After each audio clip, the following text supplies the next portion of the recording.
सारी उड़ती उड़ती बातें में भी आपने सुनी भी होंगी, बट आज के इस वीडियो में हम करने जा रहे हैं सेंगोल का पूरा विश्लेषण। तो चलिए इस विश्लेषण को शुरू करते हैं। तो मित्रों, सबसे पहले हम लोग जान लेते हैं कि ये सेंगोल है क्या।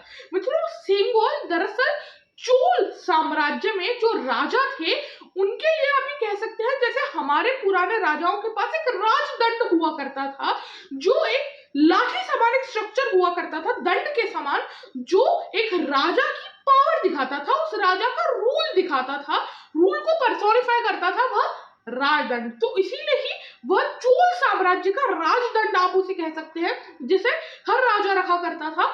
और मित्रों, यह जो वर्ड है सेंगोल, ये तमिल वर्ड सेम्मई से आया है, जिसका मतलब होता है राइटियसनेस। तो ये एक राजा की राइटियसनेस को दिखाता था। अब बात करते हैं पहले इसके इतिहास के बारे में। तो जो चोल साम्राज्य और पांड्य साम्राज्य हुआ करते थे, वह ये जो सेंगोल हुआ करता था, इसका जो बहुत ज्यादा ख्याल रखा करते थे।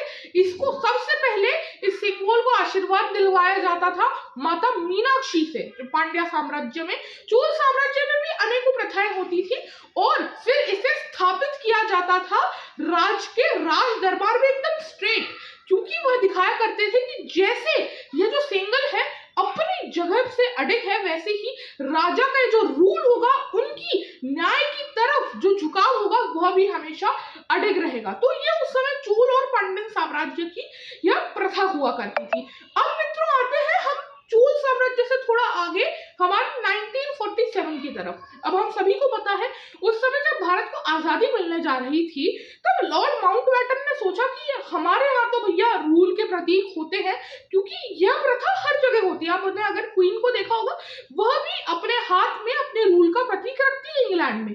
तो माउंटबेटन जी ने सोचा कि भैया यहाँ भी ऐसा कुछ तो होता ही होगा। तो उन्होंने ये चीज पूछी सी राजगोपालाचारी से। राजगोपालाचारी जी ने माउंटबेटन जी को बताया कि हमारे यहाँ सेंगल होता है जो पावर का प्रतीक होता है। तो इसीलिए ही transfer of power from English empire to Indians को, ये ट्रांसफर ऑफ पावर दिखाने के लिए सेंगल यूज किया गया था। इसीलिए ही जो सेंगल था फिर वो फाइनली नेहरू जी को दिया गया। बट अब मित्रों आते हैं जो एक्चुअल कॉन्स्पिरेसी है, जिसको अभी बोल सकते चल रही है सेंगल के बारे में। आपने ये बहुत बार सुना होगा, क्योंकि मित्रों कहा यह जा रहा है, और ये चीज मैंने भी एक्सपीरियंस की है, कि जो सेंगोल था उसको जो नेहरू जी की प्लेस थी, उनका जो घर था पुराना, यानी कि आनंद भवन प्रयागराज में, उसको रख दिया गया था।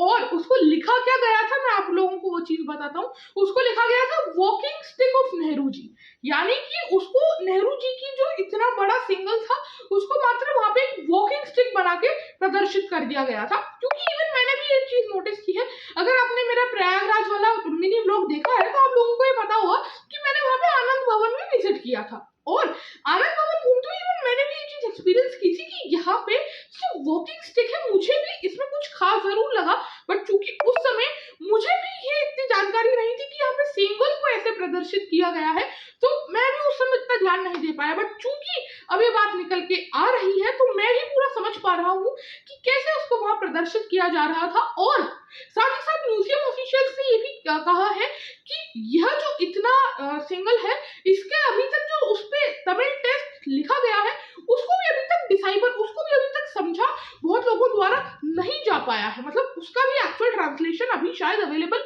नहीं है।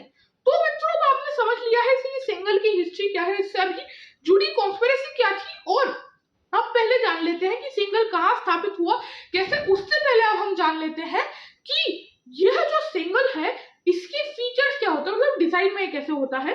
तो मैं आपको बता दूं कि ये जो सेंगल होता है, ये इसका कोर तो पूरा सिल्वर से बनाया जाता है, मतलब चांदी से ये पूरा बनाया जाता है। बट इसको गोल्ड से प्लेट किया जाता है, सोने का इसमें पानी चढ़ाया जाता है और गोल्ड से पूरा प्लेटिंग होती है। इसमें 800 ग्राम गोल्ड यूज होता है, और हाइट वाइज देखा जाए तो ये 5 फीट का होता है, 1.5 मीटर के करीब इसकी हाइट रहती है। और सबसे बड़ी बात है, इसके ऊपर, सेंगल के ऊपर नंदी जी, हमारे प्यारे शिव जी के, हमारे भोले बाबा जी के वाहन नंदी जी को इस पे बिठाया गया है। आप देख सकते हैं यहाँ पे फोटो आ रही होगी कि इस पे नंदी जी टॉप पर विराजमान है। क्योंकि बहुत आसानी से ये चीज समझी जा सकती है, चोल साम्राज्य के जो राजा थे, उन्होंने बृहदेश्वर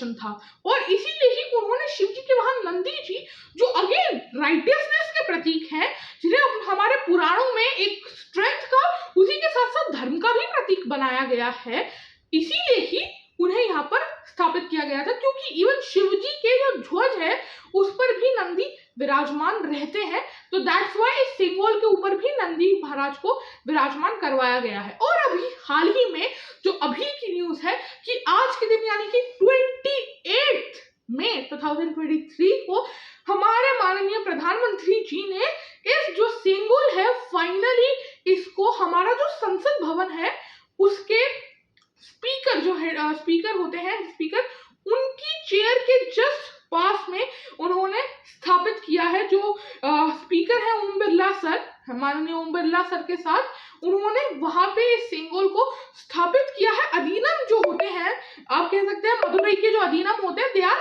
लाइक शैवाइट्स, वो शिव जी के पुजारी होते हैं।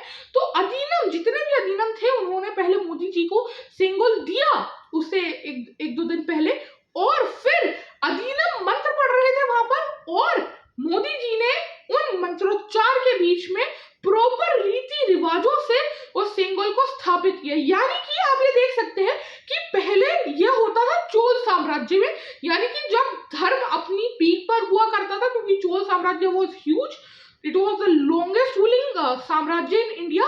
सो अब वापस से आप देख सकते हैं कि वही दौर आ रहा है, क्योंकि अब हमारा सिंबल स्थापित फिर से हमारे देश में हो चुका है। फिर से हमारा देश का जो कह सकते हैं वह चोल साम्राज्य के राज दरबार में स्थापित होता था, और एक तरह से पार्लियामेंट भी हमारा राज दरबार ही है, क्योंकि वहां पर भी दरबार में जो हमारे राजा हैं, एक तरह से हम बोल सकते हैं मोदी जी, और जितने भी साइड में मंत्री होते हैं वह सब बैठक करते हैं, वह सब दरबार लगाते हैं। तो एक तरह से हम इसको समझ सकते हैं कि क्यों यहाँ पे सिंबल को स्थापित किया गया है और कितना इंपॉर्टेंट है ये।